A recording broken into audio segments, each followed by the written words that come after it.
வட தமிழக கடையோர பகுதிகளில் வளிமண்டல கீழடுக்கு சுழற்சி காரணமாக இந்த மழையானது பெய்து வருகிறது. வானிலை ஆய்வு மையம் இன்றிலிருந்து அடுத்த 6 நாட்களுக்கு மிதமான மழை பெய்யும் என்று தெரிவித்திருந்தார்கள். ஆனால் கடுமையான மழை தான் பெய்து கொண்டிருக்கிறது. சரியாக 9 மணி அளவில் ஆரம்பித்த மழை தற்பொழுது வரை நீடித்து கொண்டிருக்கிறது. சென்னையில் ஒரு சில இடங்களில் மழை என்பது ஆரம்பிக்கும் பொழுது மிதமான மழையாக இருந்தது. மேலும் மழை தொடர தொடர அதி கனமழையாக தான் பெய்ய ஆரம்பித்திருக்கிறது. நாம் தற்பொழுது சைதாப்பேட்டையில் பகுதியில் இருக்கிறோம். இந்த ஒளிப்பதிவாளர் பீட்டர் காண்பிக்கக்கூடிய காட்சிகளை பார்த்தாலே தெரியும் மழை என்பது எந்த அளவுக்கு பெய்து கொண்டிருக்கிறது என்பது நம்மால் பார்க்க முடிகிறது. அதே போல வானம் காலையிலிருந்து மேகமூட்டத்துடன்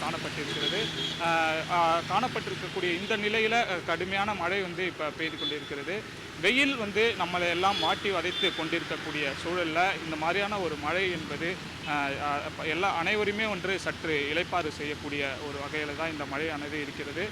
அதே போல் இந்த மழை திடீரென பெய்ததன் காரணமாக அலுவலகங்கள் செல்லக்கூடியவர்கள், கல்லூரி செல்லக்கூடியவர்கள் அனைவருமே அவர்களுடைய இயல்பு நிலை என்பது பாதிக்கப்பட்டிருக்கிறது. மழையின் அறிகுறி இல்லாத காரணத்தினால் கொடைகளோ ரெயின்கோட்டு எதுவுமே எடுத்து வராத காரணத்தினால் மக்கள் அனைவருமே சாலை ஓரங்கள் எல்லாம் இருக்கக்கூடிய காட்சிகளை பார்க்கக்கூடியது. மழை பெய்து கொண்டிருக்கிறது. மழைக்கு ஓரமாக மக்கள் எல்லாமே ஒதுங்கி நின்று கொண்டிருக்கிறார்கள். கிட்டத்தட்ட இந்த மழையானதுமே மிக அதி கனமழையாக பெய்ய ஆரம்பித்தது பொழுது 1 மணி நேரத்திற்கு மேலாக இந்த மழையானது அதிகமாக பெய்து கொண்டிருக்கிறது. சாலையோரமாக பொதுமக்களும் ஒதுங்கி நின்று கொண்டிருக்கிறார்கள். மழை முடிந்த பிறகு இல்லம் திரும்பலாமோ இல்லை அலுவலகத்திற்கு திரும்பலாம் என்று எதிர்பார்த்து கொண்டிருக்கிறார்கள். ஆனால் மழை என்பது தொடர்ந்து நீடித்து கொண்டு தான் இருக்கிறது. அதே போல் சைதாப்பேட்டை பகுதியில் இருந்து கொண்டிருக்கிறோம். நம்ம போக்குவரத்து நெரிசல் என்பது எந்த அளவுக்கு இருக்கிறது என்பது நம்மால் பார்க்க முடிகிறது. கிட்டத்தட்ட மழையின் 1 மணி நேரமாக பெய்து கொண்டிருக்கிறது. மழை பெய்ய தொடங்கியதிலிருந்து போக்குவரத்து நெரிசல் என்பது உருவாகி இருக்கிறது.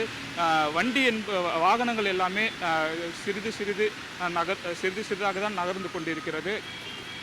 இதனால் போக்குவரத்து நெரிசலுமே உருவாகி இருக்கிறது. சென்னை வானிலை ஆய்வு மையம் என்ன தெரிவிச்சிருக்கிறார்கள் என்னென்றால், மேலும் ஒரு தகவலையுமே தெரிவிச்சிருந்தாங்க. வெப்பச்சலனம் காரணமாக கூட இந்த மழை பெய்ய வாய்ப்பு இருக்கலாம். அதே போல் மீண்டும் வானிலை ஆய்வு மையம் தகவலை இன்னும் ஒரு சில மணி நேரங்களில் தகவலை தெரிவிக்கிறதாகவும் நமக்கு தகவல் வெளியாகி இருக்கிறது.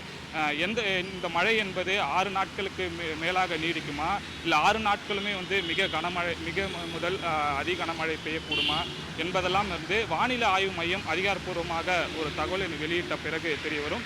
தற்பொழுது வரை கனமழையானது நீடித்து கொண்டுதான் இருக்கிறது.